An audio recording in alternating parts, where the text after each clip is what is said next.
دوستو THF آج آپ کے لیے ایک اور معلوماتی ویڈیو لے کر آیا ہے۔ اس ویڈیو میں ہم آپ کو کوہ نمک یعنی کہ سالٹ رینج کے 5 مندرات دکھائیں گے۔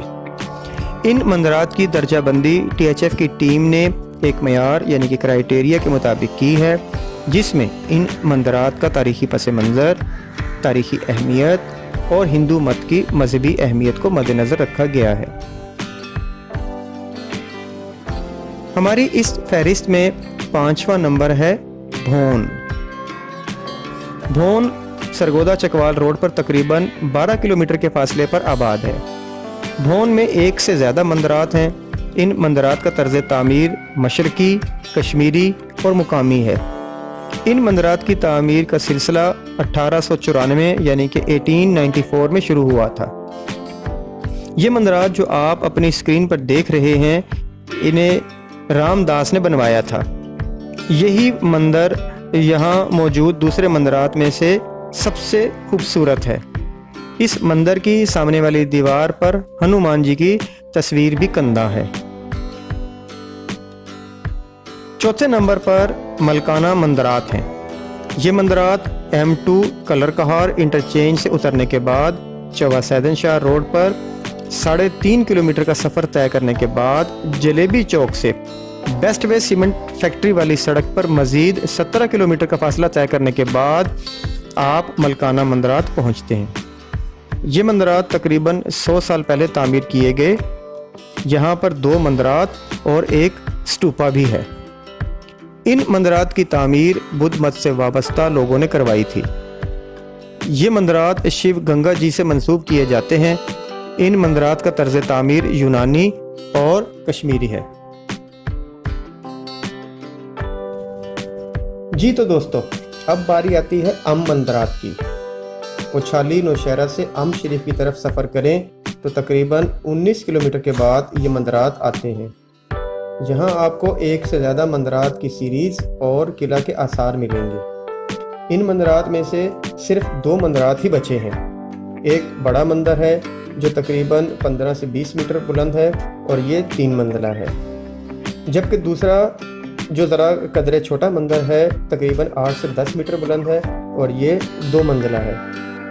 یہ مندرات آج سے تقریباً 1200 سے 1300 سال قبل 7 سے 9ویں صدی عیسوی کے درمیان ہندو شاہی راج نے تعمیر کروائے تھے۔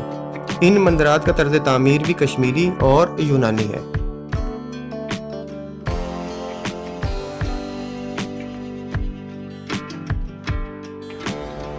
ملوٹ مندرات۔ دوستو، M2 کلر کہار انٹرچینج سے اتر کر چوا سیدن شاہ روڈ پر تقریباً 3.5 کلومیٹر چلنے کے بعد مشہور جلیبی چوک آئے گا۔ وہاں سے آپ دائیں جانب کی طرف سفر کریں گے اور تقریباً 14 سے 15 کلومیٹر کا سفر طے کرنے کے بعد آپ ملوٹ پہنچ جائیں گے۔ یہاں پر 2 مندرات ہیں۔ یہ مندرات 10ویں صدی عیسوی میں راجپوت جنجوا راجہ لال خان نے تعمیر کروائے تھے۔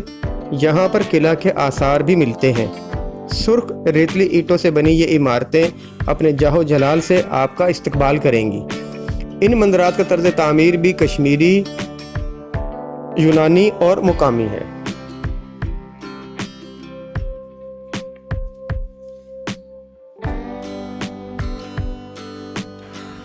دوستو، ہماری فہرست میں پہلے نمبر پر آتے ہیں شری کٹاس راج ٹیمپلز۔ M2 کلر کہار انٹرچینج سے اترنے کے بعد چوا سیدن شاہ روڈ پر 28 کلومیٹر کا سفر طے کرنے کے بعد آپ ان ٹیمپلز پر پہنچتے ہیں۔ جہاں 1 سے زیادہ مندرات کا سلسلہ موجود ہے جو مختلف راہداریوں سے آپس میں جڑا ہوا ہے۔ انہی مندروں کے ساتھ ایک تالاب ہے جس کا نام کٹاس ہے۔ اسی مناسبت سے انہیں کٹاس راج کہا جاتا ہے۔ یہاں کے مندرات ابھی تک اپنی اصل شکل میں بحال ہیں۔ یہاں پر فیملی کے ساتھ آیا جا سکتا ہے۔ دوستو، ان مندرات کی تاریخ 615 سے 900 عیسوی تک کی ہے۔ یہاں پر 7 مندرات ہیں جن کی وجہ سے اسے ست گرہ بھی کہا جاتا ہے۔ یہاں پر موجود درسگاہ کو جنوبی ایشیا کی پہلی یونیورسٹی ہونے کا اعزاز بھی حاصل ہے۔ دوستوں ہم امید کرتے ہیں کہ آپ کو ہماری یہ کاوش پسند آئی ہوگی. ہماری ویڈیو کو لائک کیجئے اور دوسرے دوستوں کے ساتھ اس کو شیئر کیجئے. آپ سے انشاءاللہ ملاقات ہوگی اگلی ویڈیو میں. اپنا خیال رکھیے گا. اللہ حافظ.